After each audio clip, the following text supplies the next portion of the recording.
time on Survivor.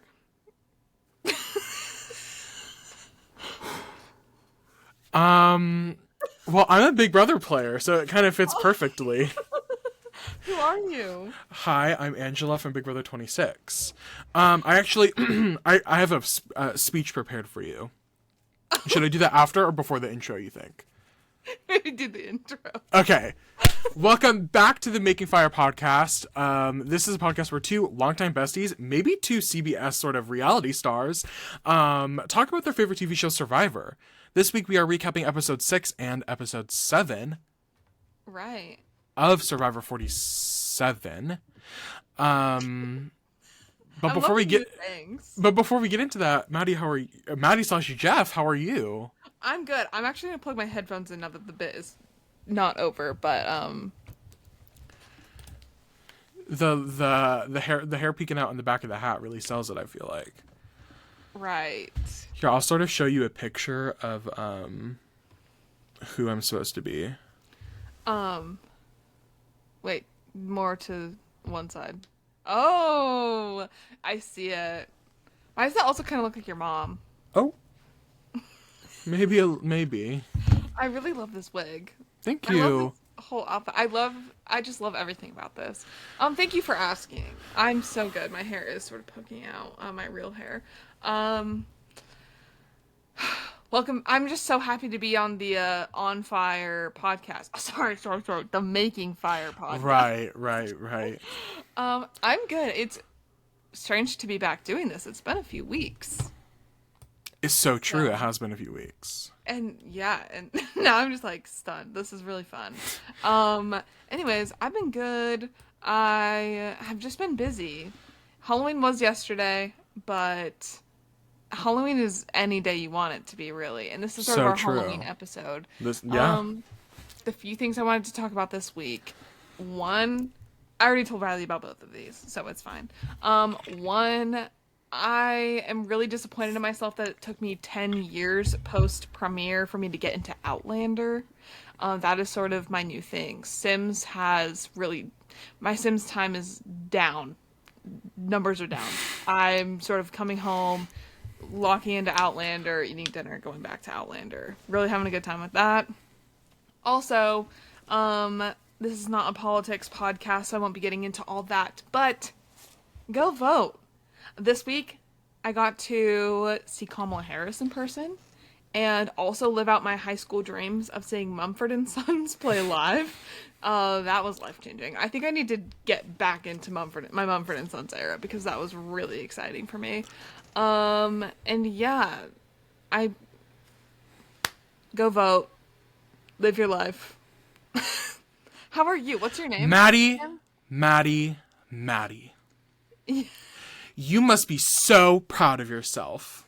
I mean, really, taking advantage of this situation, you are literally taking advantage of a woman twice your age, who is sleep deprived and had a responsibility beyond matter.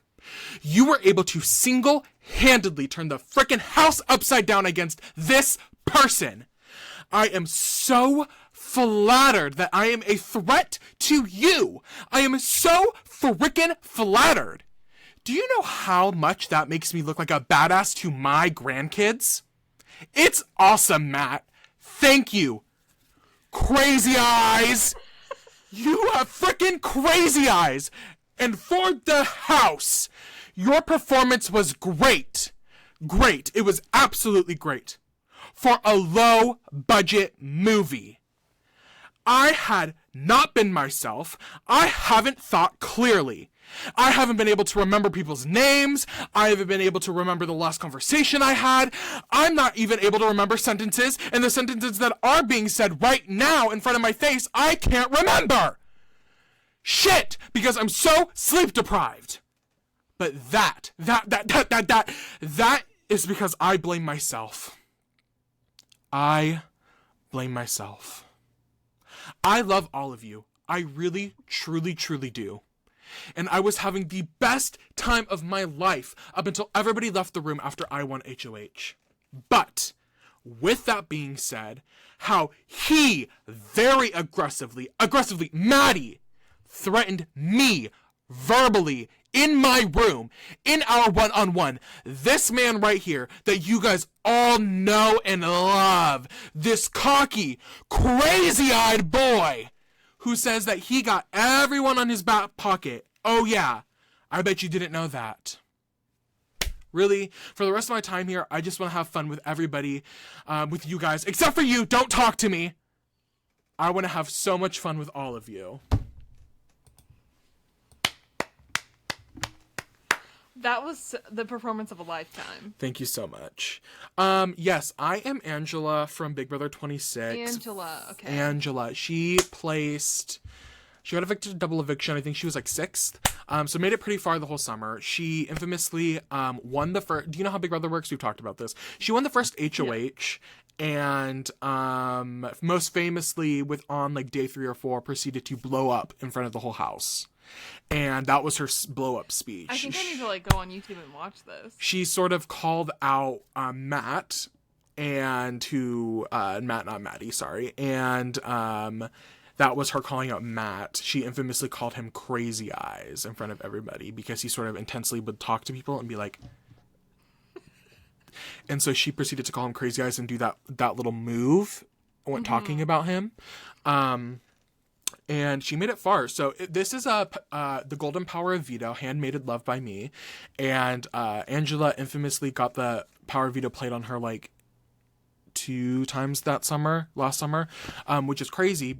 Big Brother 26, they use the Power of Veto every single week, which is a record breaker. It had like not been used in like 2 seasons. I don't know if that's true, but it has never been used like the way it was used this season. So, Angela got it used on her, I think twice, which is pretty like rare. Good for her. So this is sort of me. She kind of gives business casual. She's a realtor from Salt Lake or from Utah.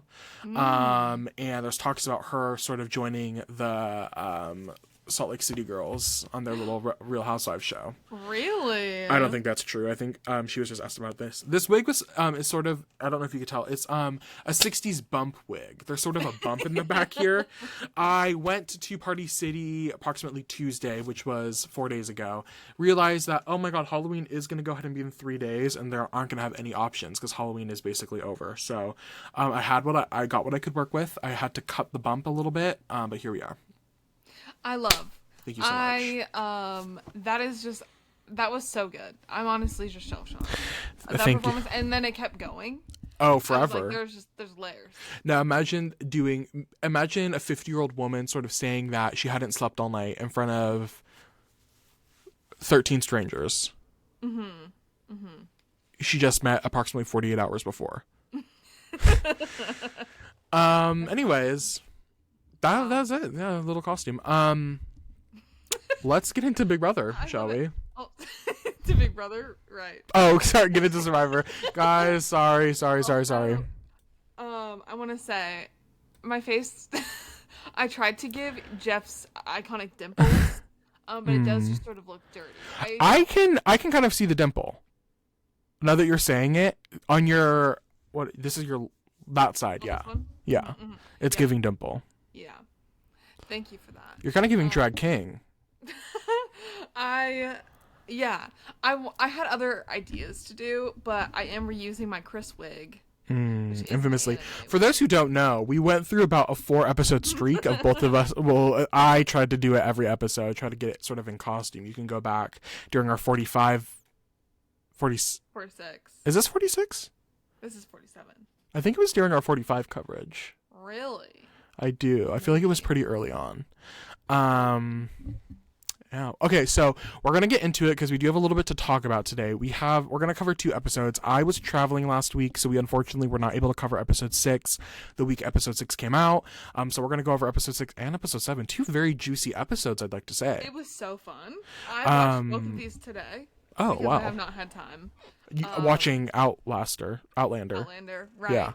Yeah, that was definitely it. Fun fact. No. Outlaster is the name of the Roblox Survivor game. Oh. So you're giving a little bit of Outlander today and a little bit of Outlaster. A little bit of Outlaster. Right. Yes. Yeah, no, I don't remember why I couldn't watch last week. I had something going on. And then, oh, no.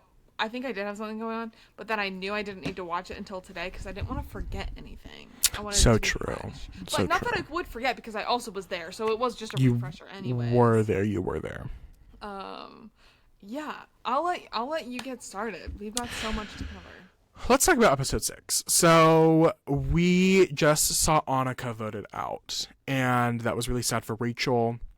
Rachel is not happy. The Gata tribe is trying to sort of rebuild that relationship, and she's kind of just like, this kind of pissed me off a little bit. Like, why would you vote her out without sort of talking?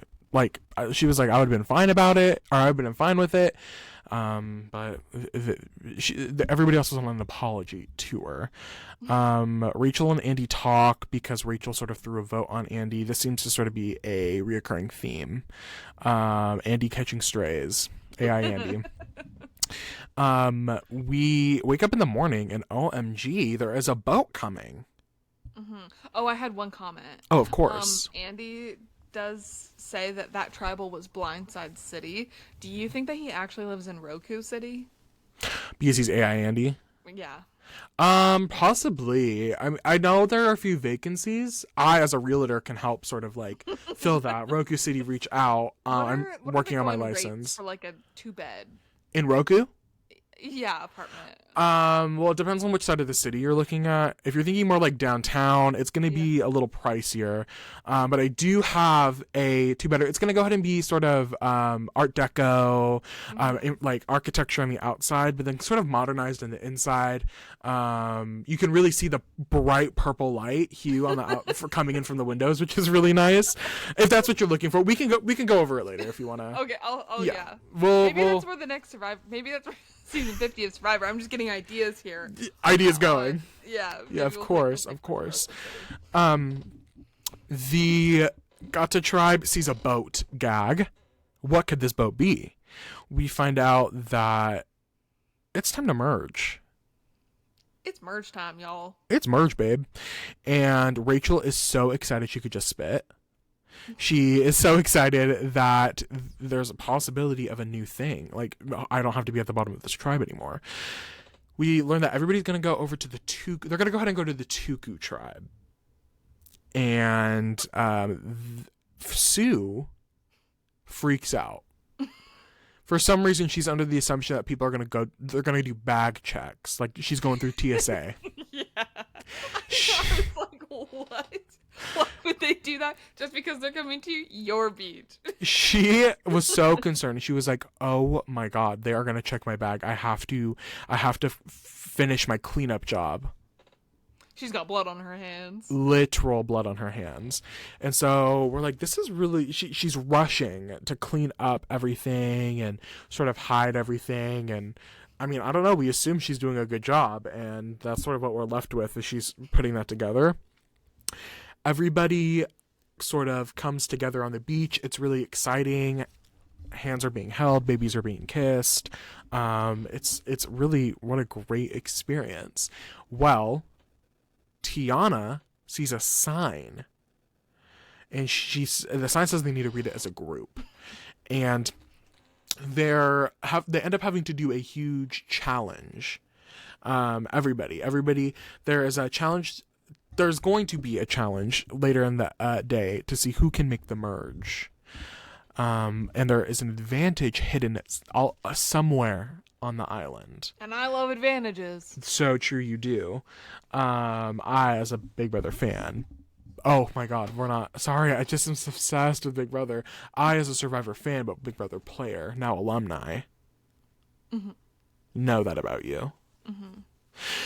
Everybody's looking. It's sort of a mad dash. How would you, maybe not Jeff Probst, but your alter ego Maddie, how would you sort of handle going about looking for an idol like this, or not an idol, but like an advantage like this?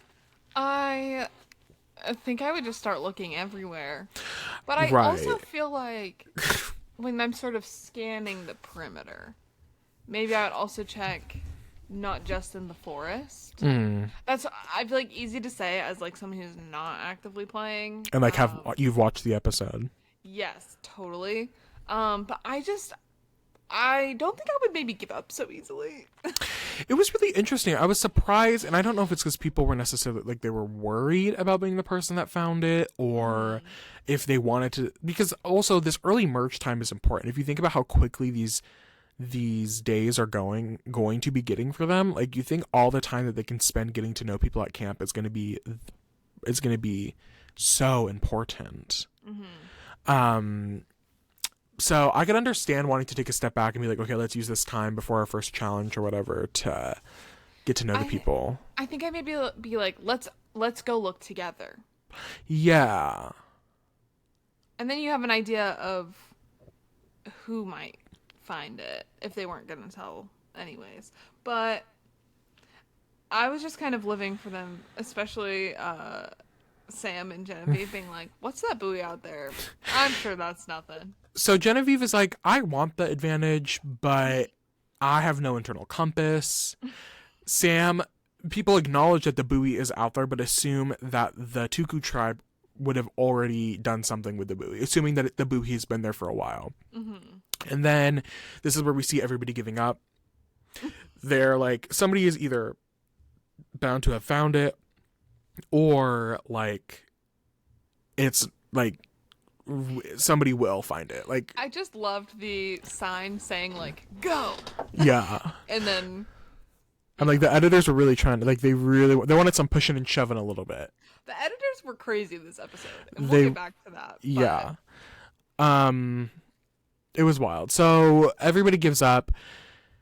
And it was really, you know, what got me was Sam and Teeny talking about both being Mike TV and Willy Wonka the Musical.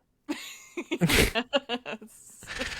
I was like, oh, that is crazy. That is crazy, crazy, crazy. Yeah. What a weird, do you like Willy Wonka the Musical? Have you ever been to Willy Wonka the Musical? I've not been. I've also never seen it. Was it cloying? You might be wondering what that word means. Because I've been on a vocab journey recently. Cloying means excessively sweet, sickly sweet, you might say. I cannot wait. I hope you use that. I hope that comes up. Oh, it's gonna go ahead and be cloying with an L, not cloying.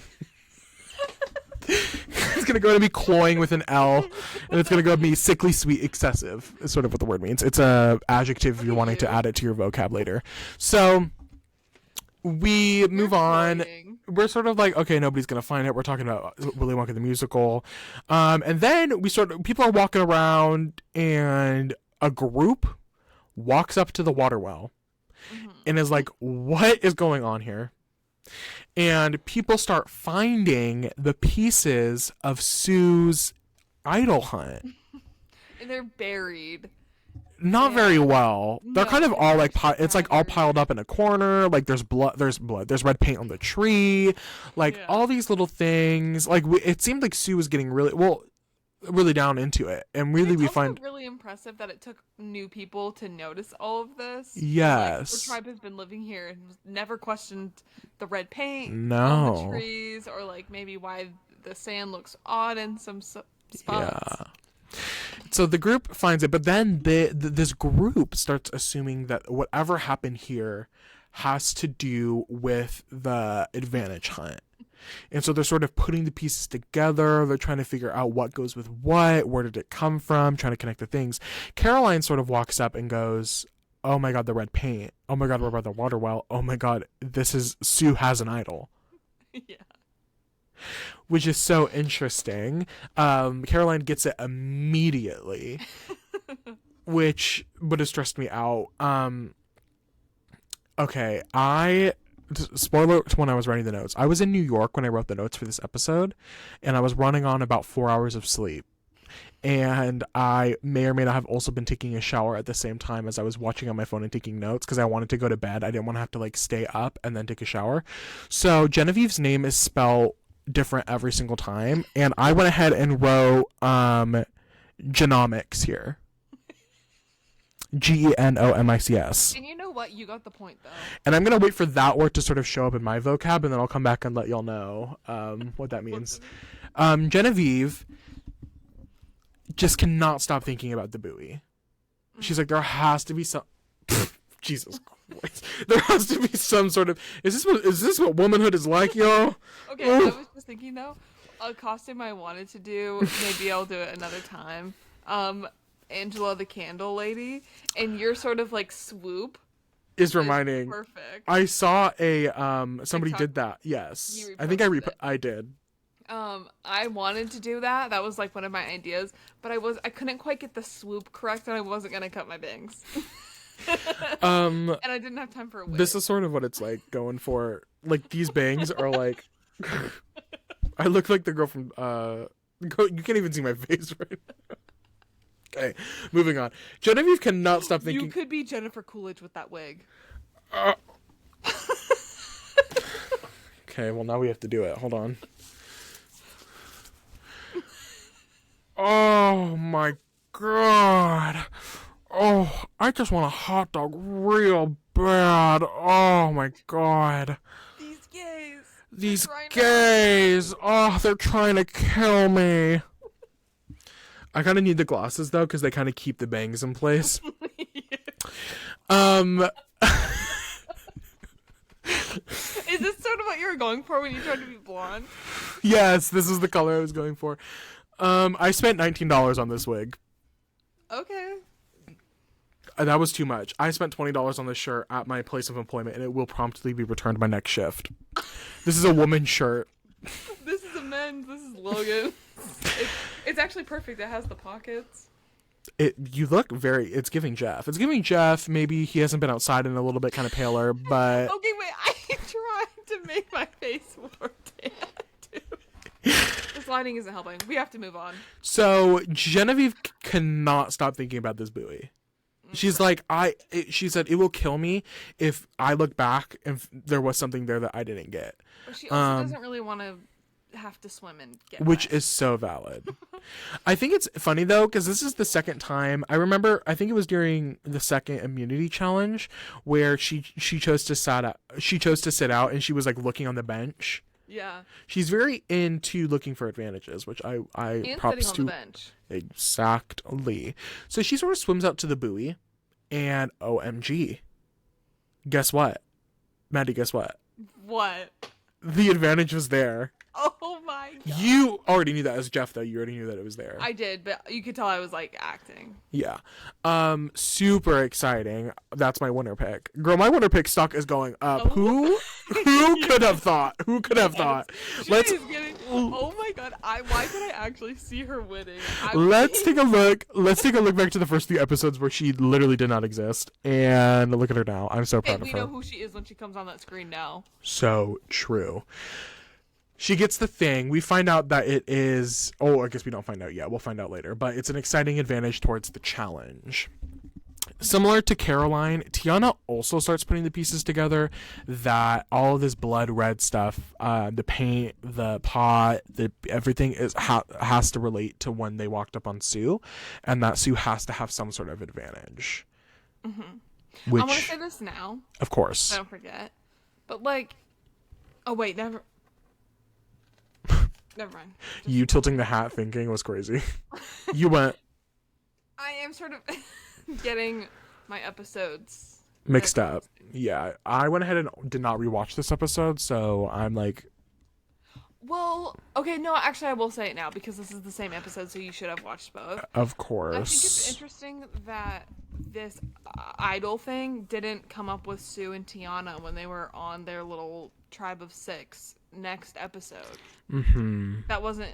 I don't know if that got brought up at all. I don't think it got brought up at all. I actively low-key did forget that Sue had an idol until right now as we're talking about it. Like, I watched the episode 7 this morning, and I totally, spoiler alert, we'll get there, when they were like at Tribal and Rachel left, like it did not cross my mind that Sue even had an idol that she could have played. Like, I was like, oh wow, like they're just raw dogging it at Tribal right now. Yeah. So we come back. Rome and Kyle are talking night 1 of the merge. And Kyle just low-key goes in on Sam and Tiana and how Sue and Caroline are tight, and is just going in about his thoughts on the game. and I don't think this is a far-fetched thing to do. I think like when you merge at some point, you have to be able to give a little bit of your game perspective to the others to sort of build those foundational like relationships. So I don't think it's strange, and I don't think it's a bad reflection of Kyle's game that he did this. But Rome went ahead and sort of took that and spilled that information to every person that Kyle brought up. He absolutely sprinted with that information. Not even, he didn't wait a beat. He went right away to every individual person. He went to Sam and was like, Sam, buddy, I'm looking out for you. Don't trust Kyle. Went to T, went to Sue, and like literally went to every single person and spilled the beans right away. Mm-hmm. And T does not hesitate. She goes up to Soul, sort of in a group setting. And she's like, Soul, can I trust Rome? And Soul goes, fuck no, you can't trust Rome. Anything he says is like, you have to take it with a grain of salt. You have to fact check literally everything he says. Literally. And says that he is a pot stirrer. And then Soul asks his opinions on Kyle. Or Soul asks Kyle, and Kyle immediately does a 180 on Rome. Like Kyle, as soon as Kyle is confronted with these things about what he said. So the thing is Kyle did in fact say these things. Yeah. And so if anybody is the person who is telling the most truth in this situation is going to go ahead and be Rome. But everyone said, which? Literally said which. Like Rome, Rome did not tell a single lie. No. Which is the crazy part. So it's sort of just what Rome did with that information. Yes, that sort of set people off the wrong way. I think people were already so skeptical of the information that Rome was sharing that like it was not hard for Kyle to put that target on Rome. No, they just needed one thing, and I think it's always easy for a first merge boot. Like you just need one person for one thing to go wrong, and then that name is going to catch like fire. Yeah. And so that's what happens. Kyle immediately goes up to a group of people and says, fuck Rome. Literally says that. And people are like, oh my God. This is so interesting. So Kyle quickly starts to turn the tide on Rome. But Rome doesn't necessarily realize this. Rome actually doesn't realize this until he's sort of walking away. Yeah. We cut to the first immunity challenge, and I wrote this. I'm just gonna read. I haven't read this whole note yet, so I'm gonna read it out loud just right now and see sort of if it makes sense because it's my longest note. It says, "Okay, WTF is this twist? They're still splitting by 2, but it's not half people getting safety. The winning tribe gets the food reward and a chance to compete in the second individual portion, where only one person gets rewarded with the merge and safety. So like a normal immunity challenge with a built-in reward." Is what I wrote. And I was like, I'm remembering now, because I remember I was confused because they were like, Jeff was hyping it up. And I'm like, really? This is just a normal immunity challenge where some people are earning a reward. And I don't think that it's that. We see immunity challenges built in with rewards all the time. Like, to me, it wasn't like a huge thing as much as Jeff was trying to make it out to be a huge thing. You just know what don't I mean? get it. You don't get it. So true. I'm so sorry, Jeffrey, on your own podcast. God. I don't want to have to explain every single decision I make when every single fan critiques everything. Well, we're peers. Are we? Well, we're peers. Oh, what does she say? A hit TV show? You're being a twit. Fix your face. You're being a twit. That was another Angela quote for you. Thank you.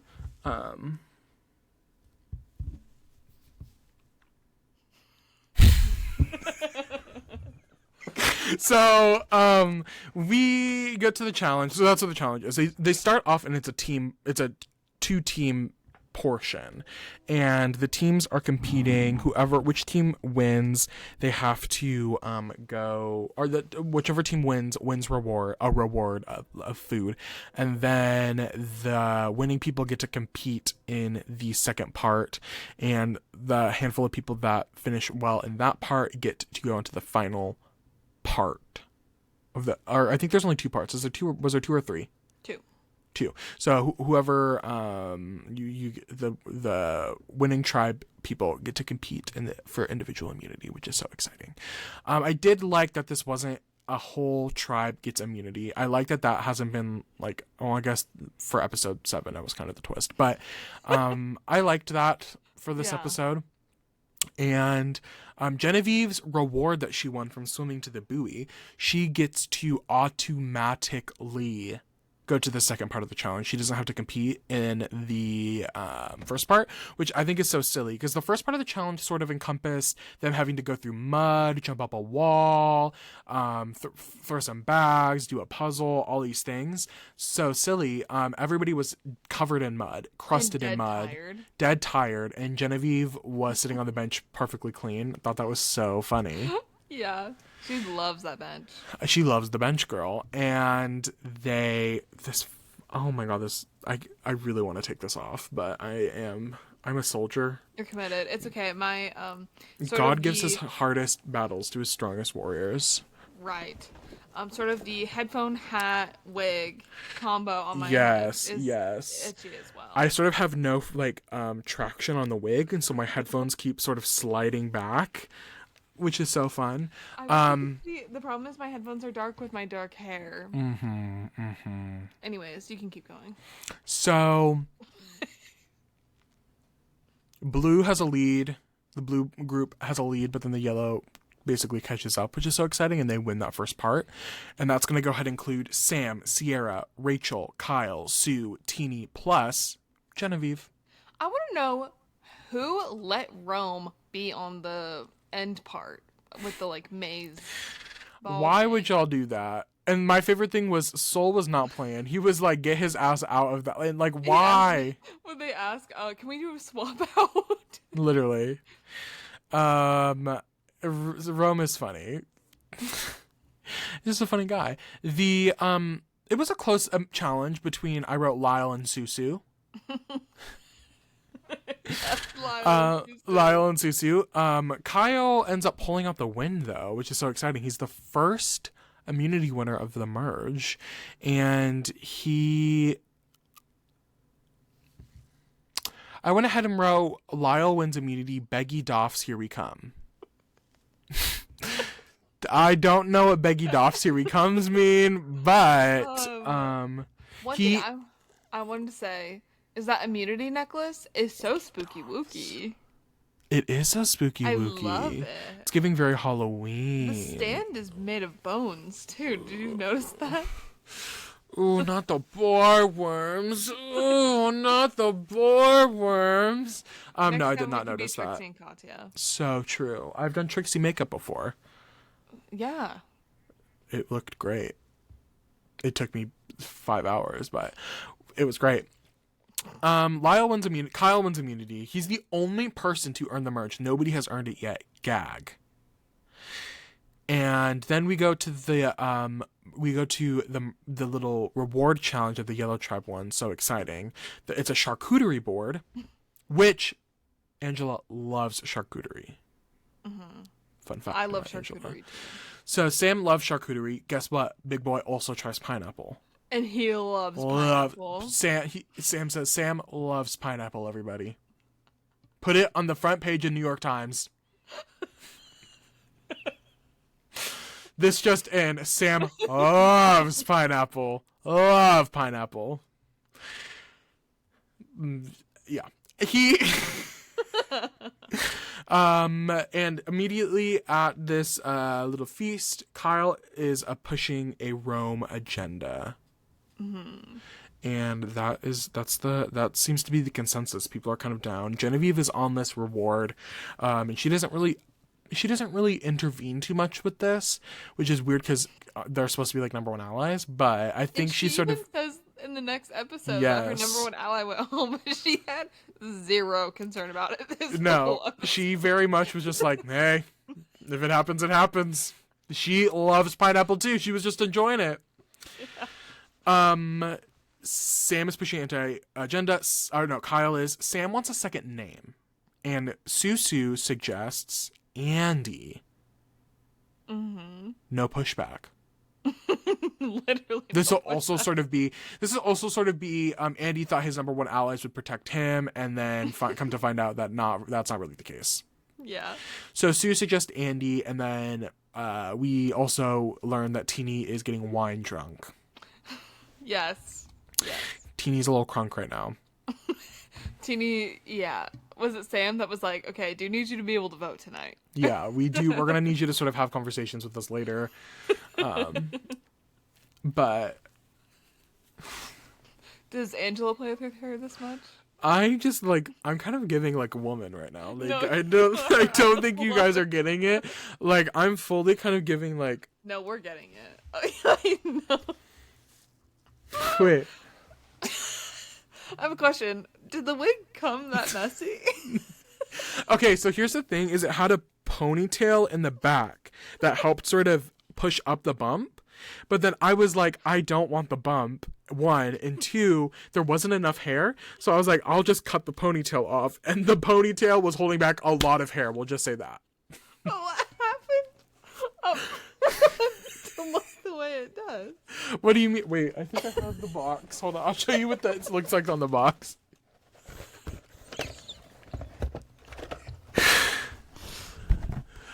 Well, that is Jennifer Coolidge. Okay, wait, ready? Ready? That is Jennifer.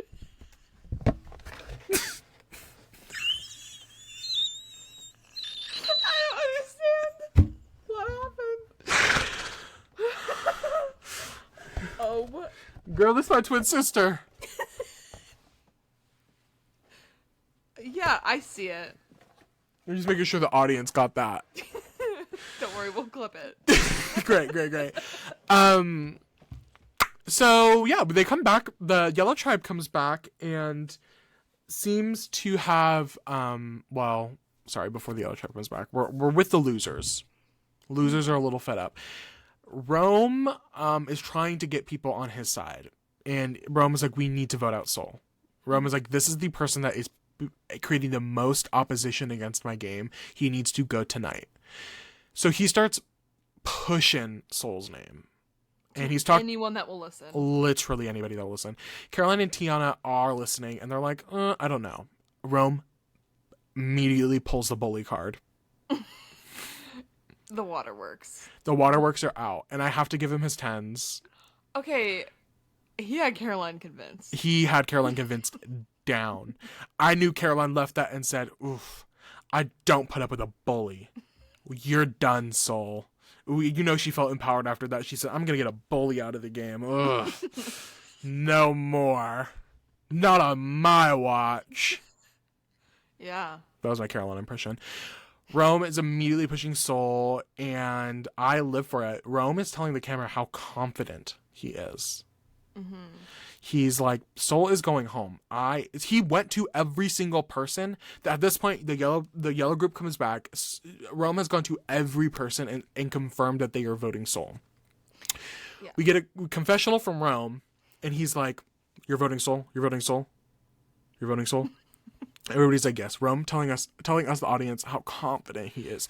The editors being messy boots. They are dirty. They are dirty and they are edited messy. They are messy. Oh my god. The editors went ahead and alongside that, we're cutting to conversations of everybody else being like, yeah, Rome is going home tonight. Literally everyone else. Everybody else. And you know it's bad because there was really no strategy talk. It was pretty much consensus. Everybody was just coming to the consensus that they were voting Rome. There was no like, should we vote Rome or should we vote Soul or should we do this person? It was very much just like, yeah, we're voting Rome. Yeah. So that was too good, I wrote. That was too good. Yeah. I have no words. That was... I wrote, the editing is doing Rome so dirty. Did he make all of production mad too? Which I think is so funny because, okay, let's talk about Rome in a second. We'll talk about Rome maybe because we're ahead of schedule at this point. Y'all, I'm pushing through this episode. We go to Tribal. Rome is voting Soul. AI Andy is being voted by Soul. Wait, Rome is voting Soul. Soul is voting AI Andy. Yes, going into it. Yes. Before we get to the votes. And everybody else is voting Rome. And then they start tribal. There's a whole moment. Okay, so this moment blew up. Jeff let Rome sit on his log. I have no excuse. I don't know what to say about that. Jeff, the people were kind of, I would say, like, angry at you that you let that happen. And you know what? I hear you. But the game is constantly evolving. And sometimes... You're trying to build community. I'm trying to build community. Also, I love getting feedback. And So Rome true, had a lot you to do. say about my amulets that I love. I love those amulets. What can I say? Famously. And I wanted to give Rome that moment. Also, production was in my ear telling me it's for sure Ski's gonna be Rome tonight. So we gotta let him have this moment because we're gonna do him horrendously in the edit. Did one of the PAs say that they said for sure Skis, Rome is going to go ahead and be going home? Yes, those were the words used. Yeah. And so I had to give him a little bit of a bone before this devastating turn of events for him. Now, sort of you as the person, Maddie, how did you feel about this moment? Oh, I hated it so much. Oh, really? I was so mad. I was like, I just don't know. I think my problem was like his attitude. About like, doing it. His cocky thing. I did think it was nice when he was like, oh my god, that was my literal dream to be able to sit there. I thought that was nice, but like... Jeff said, you will never be coming back. You will not be taking my job. Right. Right. Jeff said, how about you play the game? Right. How about you worry about the vote, the 12 votes you're about to get? How about you worry about that? I didn't have a preference. I was like, whatever. I was like, this is not very traditional. Like, it feels weird. But some people You're were like, just this not very traditional. so true. Some people are like, this is sacrilegious. Like, this is like ruining the pillars of the game. And I'm like, y'all, he just let him sit on that chair. Yeah, I don't think it's that deep, but I think I just don't really love Rome. And so letting him be the one to do that, I was like, ugh. Not boosting his ego even more. That's so true. I'm gonna low-key be a Rome defender and say I love the ego. Keep the ego on. Oh, it's great TV, but I could not imagine being out there. You know what? It's you'd be Soul. Yeah. I would love to see Rome back on Survivor 50. Like, I feel like that'd be ultimate messiness, and I live for messiness in I Survivor. want just like a full messy season. That's what I'm kind of hoping for. Okay, so anyway, let's finish this up and then we'll do some things before we go into episode 7. So Okay. the girls are eating up the voting confessionals. It's like every single person is getting a voting confessional. Held back. Nobody held back.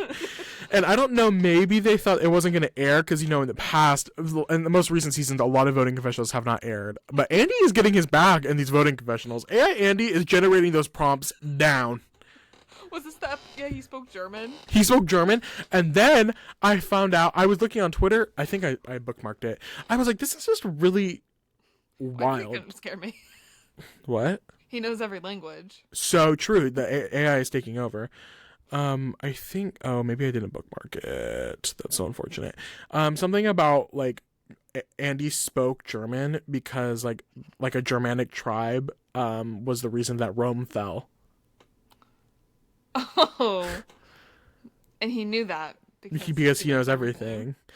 I don't know if that's true. I don't know. I took a medieval history class specifically about sort of like the Rome time period. I should probably know that, but I did too. Specifically about that war. I think we took. It is totally fine. I'm trying to. I guess I can't find it. It's okay. But hey, that's kind of the end of the episode. Rome gets voted out. Well, Rome also writes Sam's name down. Yes, so true. I did forget about that. Yes. He just knows it's gonna be Soul. And he wanted to sort of throw some stuff in. Yeah. Spice it up. Didn't Sam get 2 votes? I'm going to be honest, I don't exactly remember. I can look it up while we're sort of ending this episode. Okay, I just thought it was iconic that Rome was so confident in his people skills So true. He just threw a random vote in there to cause chaos. He's and silly. And it really didn't play out.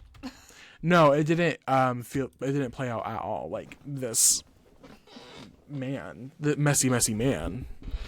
I'm gonna sort of scroll to the bottom of this real quick. Okay, so Oh, no, this is still not. It's up here somewhere. Okay. Teeny could not vote.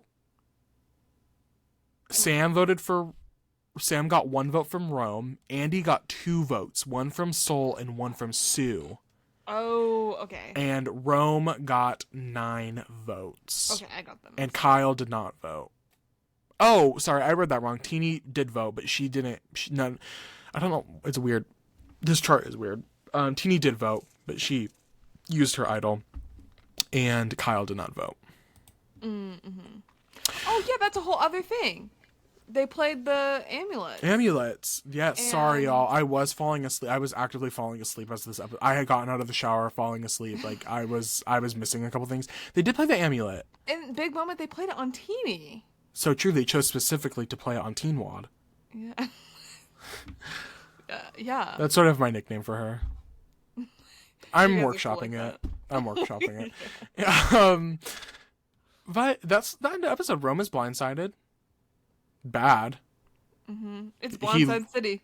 He doesn't make the doesn't make the jury or the merge technically. Yeah. Yeah. How I was gonna ask you. So then, like Rome as a character. Yeah. I guess we did just talk about it. I'd love to see Rome back on TV. I think this is a good. I don't know. I'm liking this cast. I am too. I also really like this episode. Well, do we want to just hop into episode 7? Yes. Let's do just that. I was kind of wondering as we've been talking about this wig. I wonder should I turn around and you maybe take a look at what the back looks like? Sure. I don't know if it's gonna be like. How does it look? How does it look? It looks actually pretty good from the back. That's a woman. Oh. I love that you're gonna return the shirt. I don't know why, but that's funny. Do you think you could return the wig? I think you need to keep it. I am going to keep the wig. I have to use it at least one other time in my life. You have to be Jennifer Coolidge. The image on that bag, on the packaging, looks like it's young Jennifer. Like, from Legally Blonde, specifically. Or anything. She always is doing that hairstyle. Yeah. Anyways. We open on the merged tribe coming back from tribal council after the Rome vote. Also, the merged tribe is called Beka. I did not see that. Thank you for letting me know. It's Beka. Interesting. So that's interesting. Teeny is feeling good about getting Rome out and the amulets being off their back and being used on her. That would be awesome. Soul has to do some damage control on voting for Andy. Soul tells Andy that he had to put his vote on Andy because he thought that Rome had an idol. And so Andy's like, well, if you thought that Rome had an idol, that meant you were for sure wanting to send me home. And he did kind of eat that up. He did. Soul tells Andy that it was Gata's idea, but specifically it was Sam's idea to make Andy the backup vote, which makes Andy be like, uh-oh. I need a new alliance because I am sort of, on the bottom of this, obviously. And then Andy's like, well, I need a real alliance. Soul, how about you listen to me for these next few moves and we'll get out Gata. And Soul's like, okay. Whatever you say, man. I feel like Andy's sort of his next Rome. So true. After the intro, they're all snoozing, except for Andy, who is up on the beach plotting in the sand. Numbers. He doesn't need sleep. Computers do not need sleep. No. They just need to restart every once in a while. That was what that blow up was. Yes. Early on. Anyways, he realizes that he's the third wheel and is expendable to his former alliance. So he needs to go in a different direction. This is when we have Miss Genevieve join him on the beach. And she says that she is in the market for a new ally now that her number one, Rome, is gone. And this is sort of when I remembered that is your number one. That was your number one. And they're an interesting duo. I would not have assumed that this is what was going to sort of happen. They're just a couple of weirdos, to be They honest. are. I'm a creep. You know that song? Yes. You're not gonna sing the next line. I'm a weirdo. In the morning, everyone is chatting and getting to know each other and figuring out who they want to work with. This is where an all-women's alliance idea is thrown out by Teeny, and we get some flashbacks of the Black Widow Brigade. So fun. So fun. Love Listen, Amanda. Shout out to Amanda. Shout out to Amanda. Get her on the pod. If anybody can figure out where she is. Somewhere in the mountains of What Montana. what do you think she would have worn for her costume this episode? Amanda. If she was on, yeah, if she was on the pod.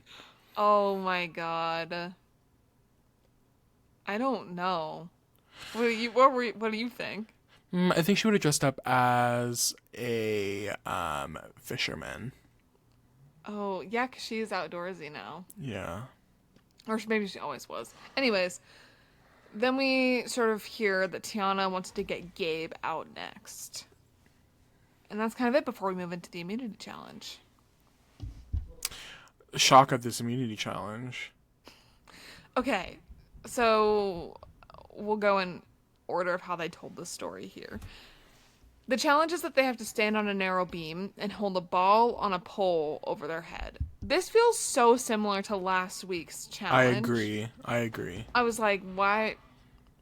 What's up with that? We literally just did this exact same thing. That's what happens. They're repeaters. They're outfit repeaters. Okay, not too much on my crew. Okay. On the dream team, you call it. The dream team. Yes. Okay. The group is split randomly into 2 groups of 6. The winner of all of it not only wins immunity for themselves, but for their entire team of 6. And they're safe, and they will not be voting at tribal council, but they will be going to spectate it. Mm-hmm. And they will also be separated from the losing group until tribal. And we'll get to the reward as well.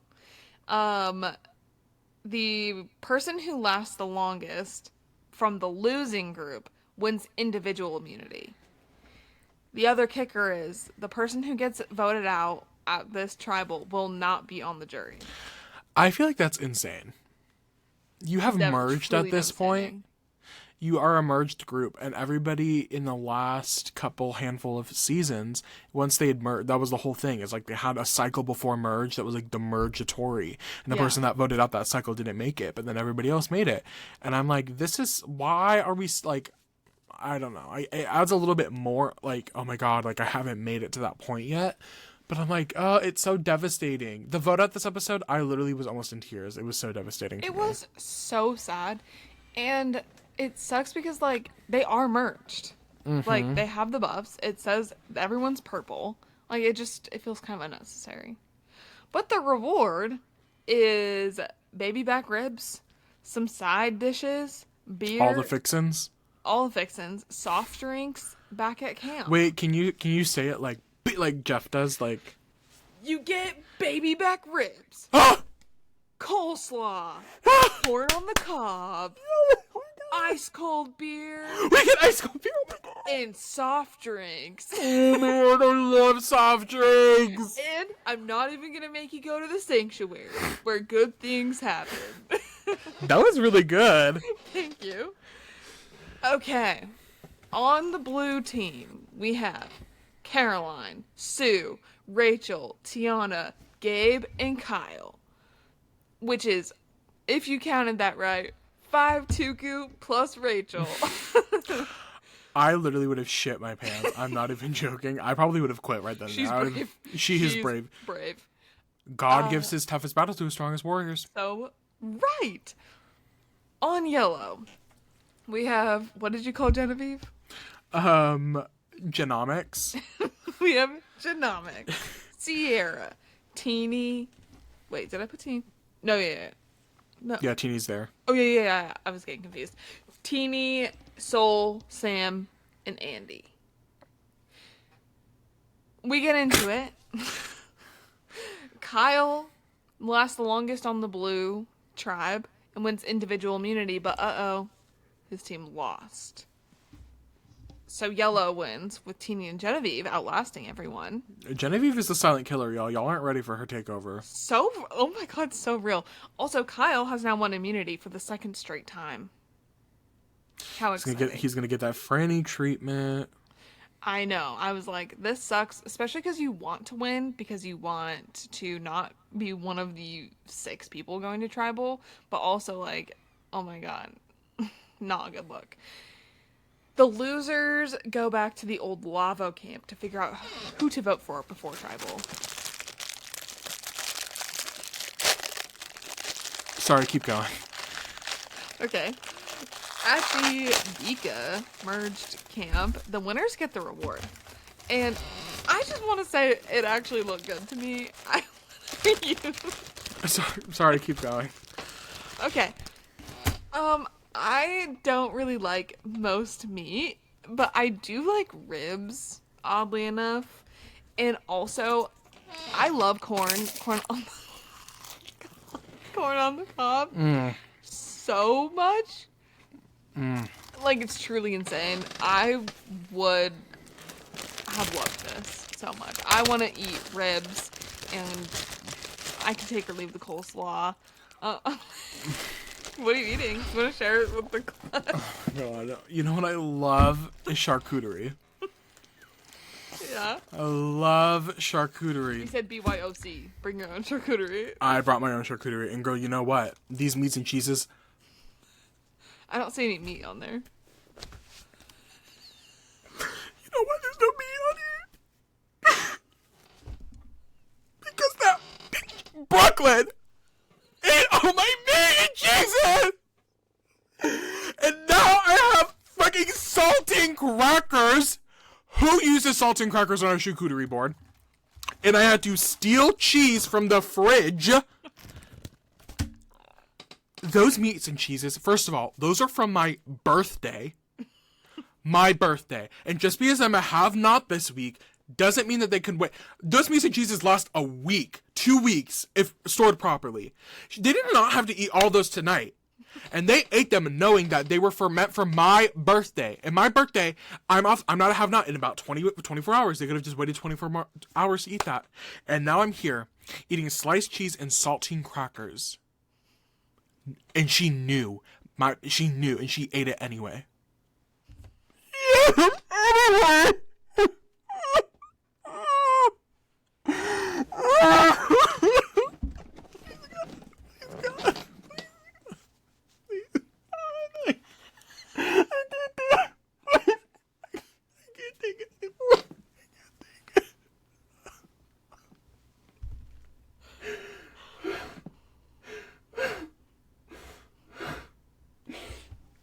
I'm sorry.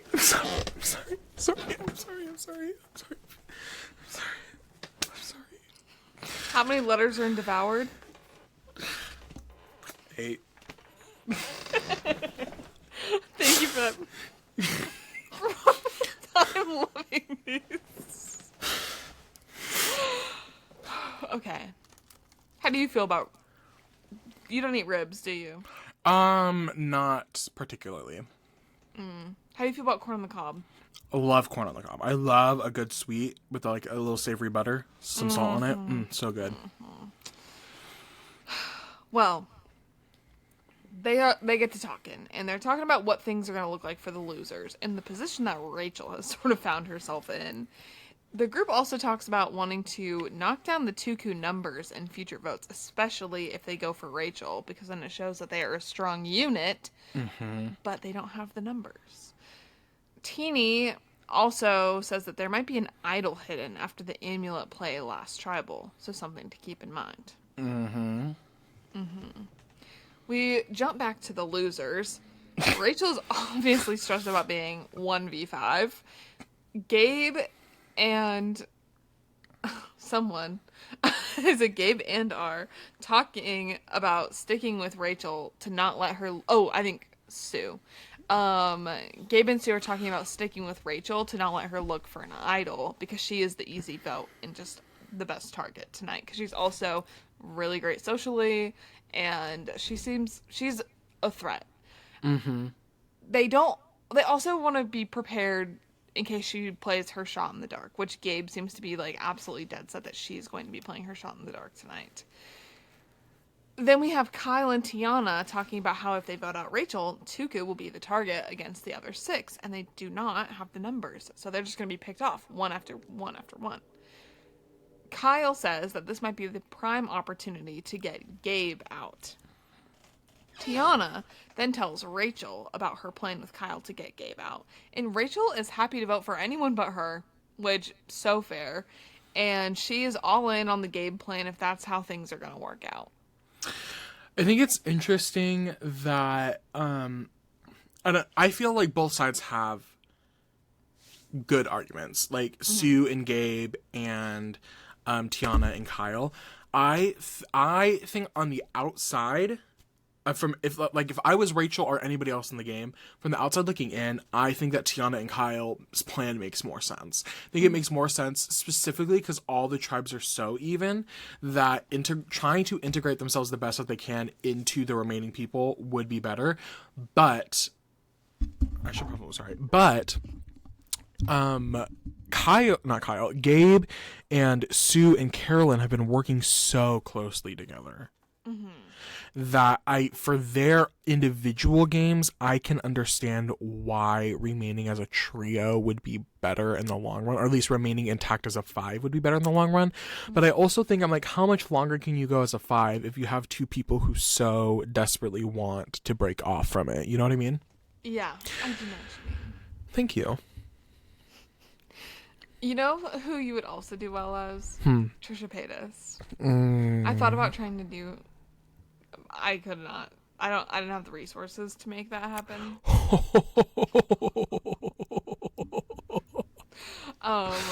One of my Flare of the Earth. Correct. Thank you. Thank you. My favorite is not necessarily a thing that she says, but I love her tweet. I'm free. I'm free from the worst fucking experience of my life. Is my favorite. I also love her Big Brother moment where she goes, oh my god, she's another Big Brother player. Not American Big Brother. But they're like doing a challenge and Big Brother asks them all to stop talking and the guys behind her keep talking and she goes around and she goes, stop talking! Stop talking! Like, it's not that hard, stop talking! Like, they ask you to do one thing, like, stop talking! And you guys just keep doing it. Have you ever thought about how we don't really need gravity? No, like, what if gravity was never invented? I love that. Anyways. The winning group is sort of just chilling on the beach. They all seem to be in some sort of food coma. But Andy is thinking about advantages. And he starts rummaging through the serving platters in front of everyone. And this annoys Genevieve because she's like, I cannot have another sloppy number 1 who is looking like for advantages like that in front of everyone, and then you're not even finding anything. You just look shady and untrustworthy. So knock that off. Slap on the wrist. Literally. But then we sort of jump to everyone is taking a nap, but Soul isn't feeling very sleepy weepy. So he starts looking around and spots an advantage poking out of the pergola structure. I think it's so interesting that like Andy and Soul both started looking for advantages very close to each other, 1, but 2, like everybody was sleeping when Andy started and he kind of woke people up. Yeah. And then Soul kind of just like went without being noticed. Yeah. Like he was able to pretty successfully manage that. Yeah, with no one having a clue about it. Yeah. Well, we go back to the losers, and Tiana is I love calling them the losers. I will always call them the losers. If you lost, I'm sorry. You're a loser. Okay, Sassy Jeff, get that. Add that to one of those compilation videos. Tiana is brainstorming the Gabe vote idea with Caroline, and she said, "This is just a brainstorm. This is not the plan." My favorite was putting our ideas out there. My favorite was Caroline talking that. She was like, "Yeah, it's just fluid. We're just talking. We're just talking." That's how it works. That's how alliances work. Literally. Caroline says that she would prefer to vote for Rachel, though, because she is such a big player, and obviously she does not want Gabe out. Thank you. Can I just say that I feel like she is a great talker. I'm really loving Carolyn. And I don't know if she necessarily gives that energy even from her confessionals. Like sometimes when she's in a confessional, I'm like, I'm not sure about this. But when she's talking to other people, I'm like, wow, she is like very systematic about what she says, how she says it. It's very, very intriguing, I think is the word I want to use. Also calming. Yes. And I think that helps a lot. And I think it's a really important thing to be. I think a lot of people look for that in, like, they don't want somebody that's like a Rome that's going to stress them out. They want somebody that is level-headed. Right. Like me. Right. And you know what? I've seen nothing but level-headedness this entire podcast, so. Mm-hmm. Thank you. We also have Gabe and Rachel talking, and he proposes the idea of Caroline. And this is to get Rachel to not play her shot in the dark. But Rachel is sort of seeing through this immediately. Which, good for her. I know. We have some very, what's the word I want to use? Perceptive? Yes. Very perceptive players this season. I feel like there aren't a lot of people that are not catching on to things at this point of the game. Mm-hmm. We go to the Merge Beach, and they're hanging out, playing baseball, just having a good time. And Sol goes off on his own to open his advantage and keep it to himself. He says, I will not be sharing this with anyone. This is for me and me only. And the advantage is the ability to influence tonight's tribal council. He can send this advantage to someone in the other group, the losers, and they can choose, I believe they got a choice. Yes. Rachel could have chosen a steal a vote or safety without power. A block a vote or a safety without power. Yes. Block a vote or safety without power. And the person must use it at this tribal. I think what I was just double checking was that they could choose which one it was, and it wasn't Sol choosing. Yeah. We go back to the losing group, and they are all stressing out. And we get a confessional from Sol, though, interjected over this. And he's thinking about who he's going to give this advantage to. Does he want to just give it to Rachel? Or does he want to give it to a 2-Coop member? What is the best for his game more long term? And now we get to tribal. Do you have any comments before that? Well, I'll talk about Rachel getting it once we get there. So they start off by spending quite a bit of time talking about the 5v1 dynamic and Rachel being the easy vote, or the possibility of taking this opportunity to make a big move. But it's one of them mentions, like, I think maybe Caroline, just because you can make a big move doesn't mean it's a smart big move. You just know how juicy this is about to get, because the editor, this was a very drawn out tribal. Like, it was 20 minutes. We were getting answers from every single person about how hard the vote was going to be already prior to what happens with Rachel. And people being like, what's the right move already? There are people talking about how they've already put in a ton of thought into what was the right move. And then you're going to add a new layer on top of that. Is like, I was really engaged with this tribal. I was tuning in. I was too. But let's get to the interesting part. Rachel then reveals, once I said, let's get to the vote. Rachel then reveals that she was sent an advantage that she found in her bag. She plays the safety without power advantage and is safe tonight and will not be voting. The winning group is like, who said that? I had to click on one of us. Who said that? Who said that? Ro said, what advantage was that? He's playing undercover. He's staying undercover, and I'm loving it. Oh no, he's playing dumb boy, and they are eating it up. And he's good at it. He is good at it. So Rachel packs up her things, and she gets on back to camp. I was giddy watching this. I've been liking Rachel since the beginning. I think she had moments at the beginning of the season where she was really sort of popping off, and then she's kind of taken a dip a little bit, specifically with this Annika stuff going on, and then Merge is happening and she's up I think Annika getting voted out has put her on an uptick. I was giddy when this happened. I did not want to see Rachel go home. I like the remaining Tuku members, but I just like Rachel as a person. I'm very like invested to her on this season.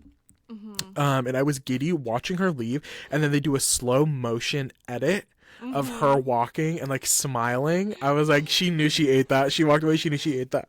I really like, I'm normally my Maddie hat on.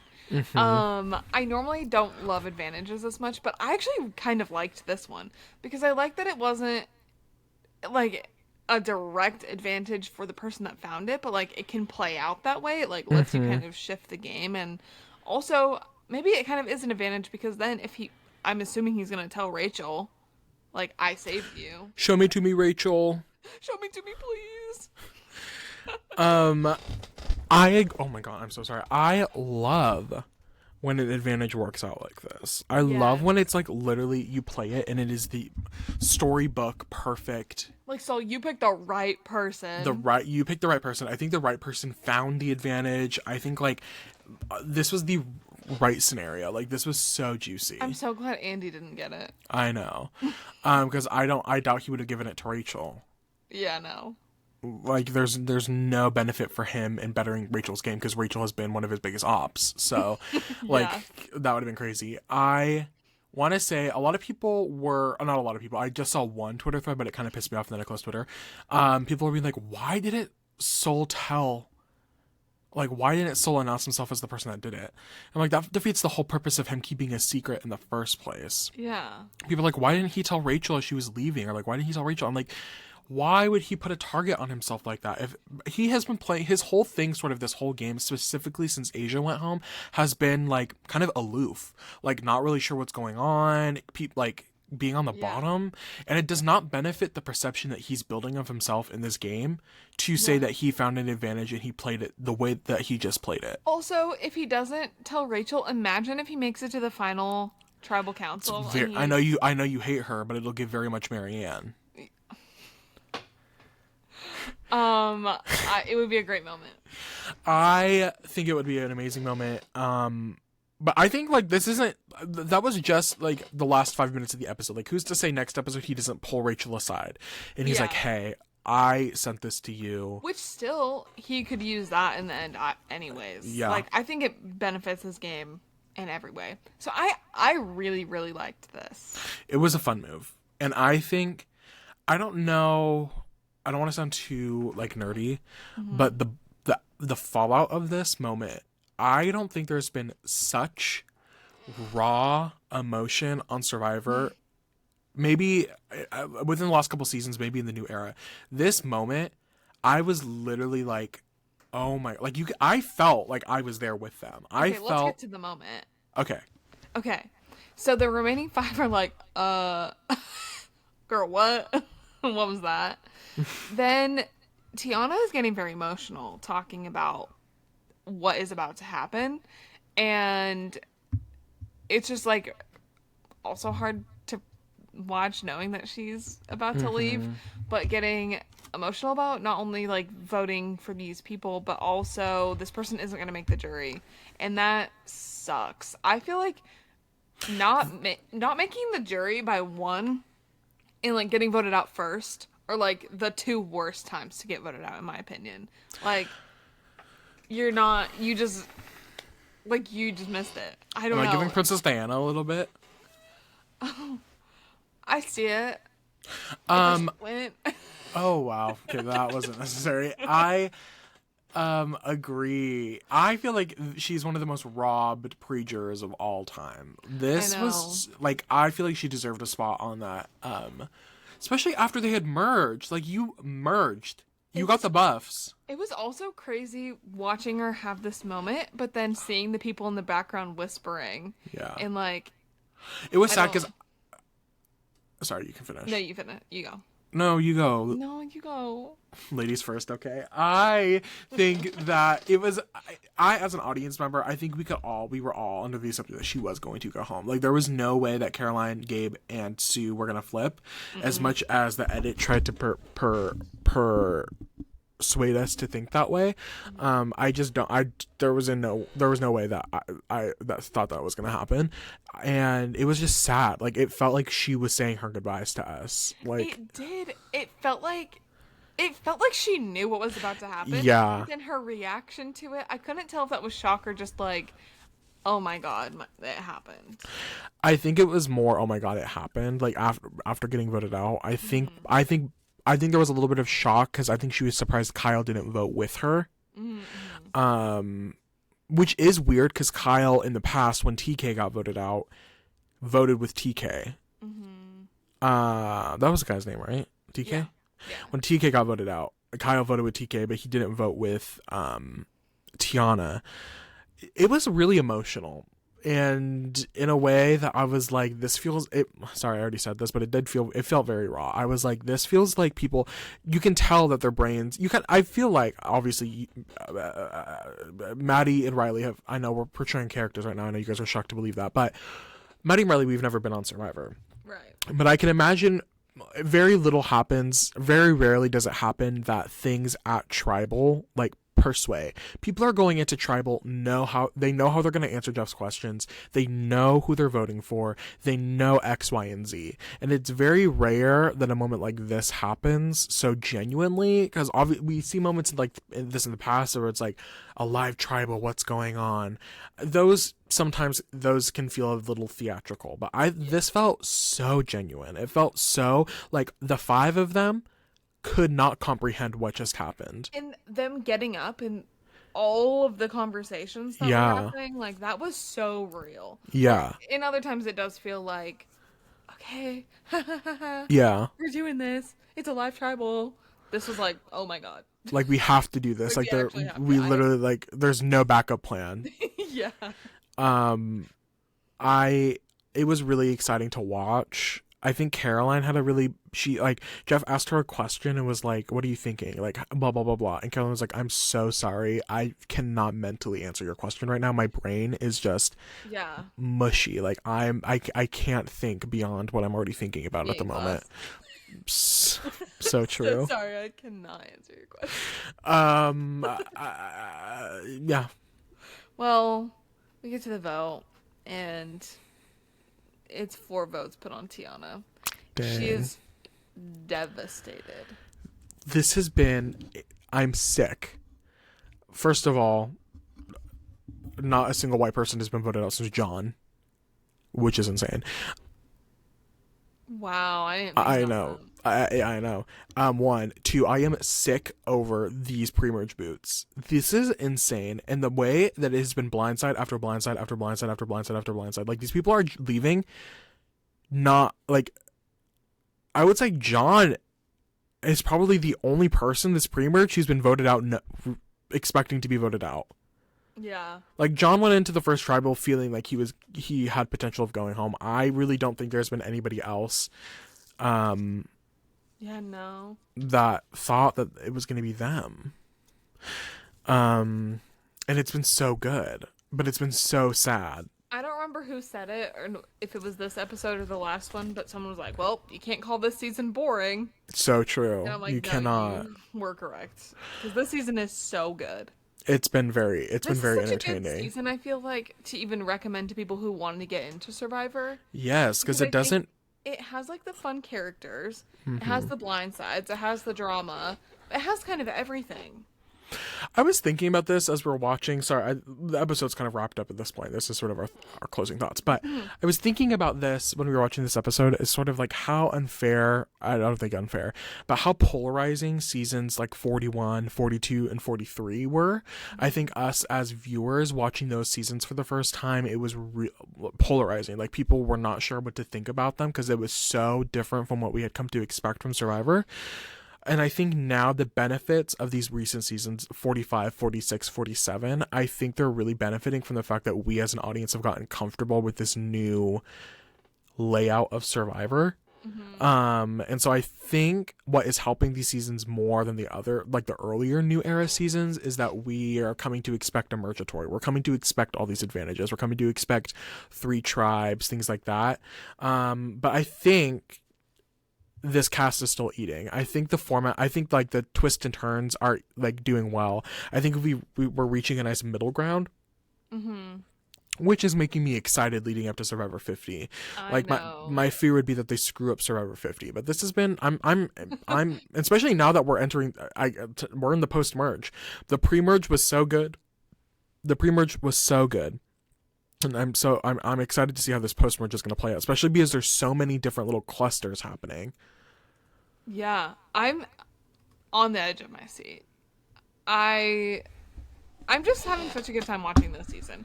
And I feel like we've had fun kind of pretty much all the way through. Where, like, last season we really liked the second half. Yes. But, yeah. This season I'm just loving. And we're not even... We don't even have a jury yet. Yeah. Well... I think that's it. Do I technically wrap it up because I started it, or do you want to wrap it up? You can do it, yeah. Well, thank you all for watching. This has been a really fun episode, our Halloween episode. Thank you all for signing off from Jeff and Angela. If you liked this episode, please make sure to subscribe and comment and like on the YouTube video you're watching currently. You can follow us on Instagram, Twitter, and TikTok at Making Fire Pod.